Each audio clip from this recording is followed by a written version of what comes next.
ایک اور سوال چپل پہن کے مسجد میں نماز ادا کرنے کے متعلق کسی نے تحریر کیا، اگرچہ اس پہ تفصیل سے بات ہو چکی ہے، لیکن ایک بات اور بھی،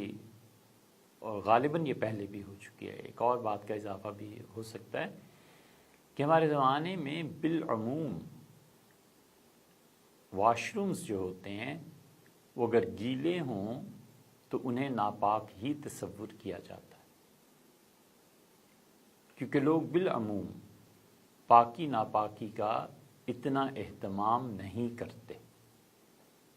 اور آپ کو معلوم ہونا چاہیے کہ نجاست، گندگی، ناپاکی اگر مائع حالت میں ہو، لیکوڈ شیپ میں ہو اور وہ جذب ہو جائے تو چاہے اس کا کوئی بھی اثر باقی نہ ہو، اثر کا کیا مطلب، رنگ، بو، ذائقہ، یہ تینوں چیزوں میں سے کوئی چیز بھی اس پہ نہ پائی جائے، لیکن یہ 100% یقین ہو کہ یہ ناپاکی جذب ہوئی ہے اس کپڑے میں، چپل پہ لگ گئی ہے کسی اور جگہ، تو وہ دھوئے بغیر پھر پاک نہیں ہوتا۔ تو اس لیے جوتے کوئی بھی تھے پہن کے واش روم میں گئے اور آئے تو گیلے تھے، اب بظاہر اس پہ نجاست اور گندگی کچھ نہیں، لیکن اگر 100% یقین ہے